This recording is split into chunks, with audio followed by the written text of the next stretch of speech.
কেন্দ্রীয় নির্বাহী কমিটির vice chairman doctor Asaduzzaman Ripon বলেন, কথিত স্বৈরাচারের দলের কাউকে বিএনপিতে ঢোকাবেন না।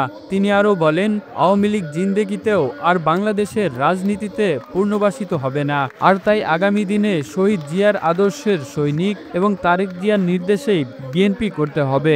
শনিবার বিকেলে ফরিদপুরের অম্বিকা মেমোরিয়াল হলে ফরিদপুর বিভাগীয় বিএনপির আয়োজনে দলটির নতুন সদস্য সংগ্রহ ও সদস্য নবায়ন কার্যক্রম 2025-এর উদ্বোধনী অনুষ্ঠানে প্রধান অতিথির বক্তব্যে তিনি এসব কথা বলেন। এখানে লেখা আছে যারা নতুন সদস্য হবে বা সংগ্রহ করবে, আমি ঘোষণা করছি যে আমি বাংলাদেশ জাতীয়তাবাদী দলের গঠনতন্ত্র, ঘোষণাপত্র ও আদর্শ উদ্দেশ্যের প্রতি গভীরভাবে শ্রদ্ধাশীল। আমি আরো ঘোষণা করছি বাংলাদেশি জাতীয়তাবাদ, উৎপাদনের রাজনীতি, জনগণের গণতন্ত্র, জাতীয় ঐক্য এবং 1971 সালে জনসমর্থিত 19 দফা কর্মসূচি বাস্তবায়নের মাধ্যমে শান্তি ও সমৃদ্ধি অর্জনের দৃঢ় প্রত্যয়ী।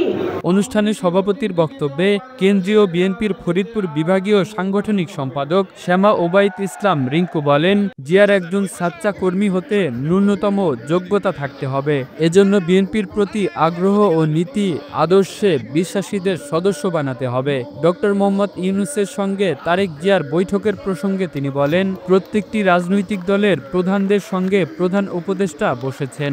এই ধারাবাহিকতায় তারেক রহমানের সাথেও প্রধান উপদেষ্টা সাক্ষাৎ করেছেন। এটা খুবই স্বাভাবিক ঘটনা, এটাকে ভিন্নভাবে দেখার সুযোগ নাই। অনুষ্ঠানে কেন্দ্রীয় বিএনপির ফরিদপুর বিভাগীয় সহ সাংগঠনিক সম্পাদক খন্দকার মাসুকুর রহমান মাসুক ও সেলিমুজ্জামান সেলিম, জেলা বিএনপির আহ্বায়ক সৈয়দ মোদাররেস আলী ইসা ও সদস্য সচিব একেএম কিবরিয়া স্বপন সহ বৃহত্তর ফরিদপুরের নেতাকর্মীরা উপস্থিত ছিলেন।